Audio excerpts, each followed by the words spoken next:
Good morning and welcome to our daily devotional from Pilgrim Congregational Church. I'm Patrick Horn.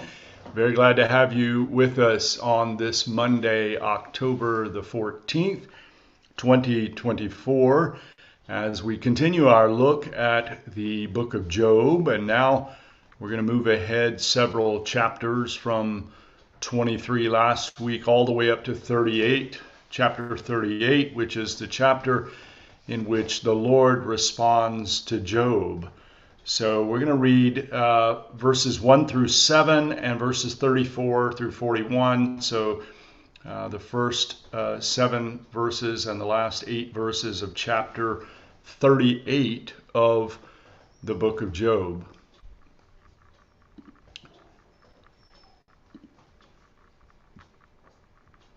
Then the Lord answered Job out of the whirlwind. Who is this that darkens counsel by words without knowledge? Gird up your loins like a man. I will question you, and you shall declare to me. Where were you when I laid the foundation of the earth? Tell me, if you have understanding. Who determined its measurements? Surely you know. Or who stretched the line upon it? On what were its bases sunk? Or who laid its cornerstone when the morning stars sang together and all the heavenly beings shouted for joy? And then in verse 34, can you lift up your voice to the clouds so that a flood of waters may cover you? Can you send forth lightnings so that they may go and say to you, here we are? Who has put wisdom in the inward parts, or given understanding to the mind? Who has the wisdom to number the clouds, or who can tilt the water skins of the heavens? When the dust runs into a mass and the clods cling together, can you hunt the prey for the lion, or satisfy the appetite of the young lions when they crouch in their dens or lie in wait in their covert? Who provides for the raven its prey when its young ones cry to God and wander about for lack of food? Well, this is the powerful response that we get from the Lord in the book of Job. Of course, a very important chapter, and expressing the central idea that Job, and along with all human beings, lacks enough understanding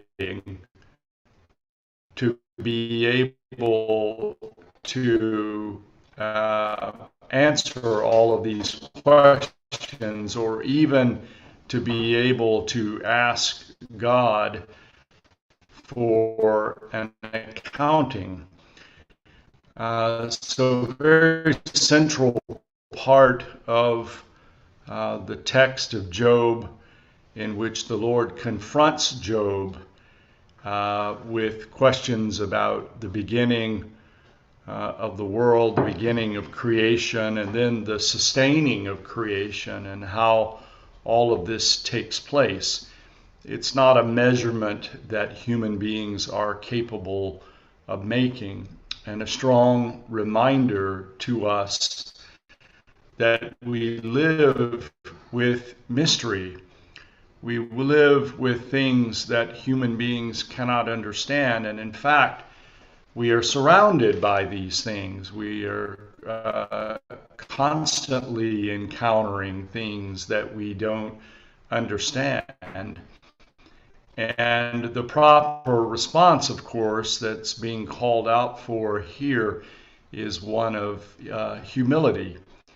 A humility that recognizes the limits of human understanding. Powerful passage for reflection for us this week.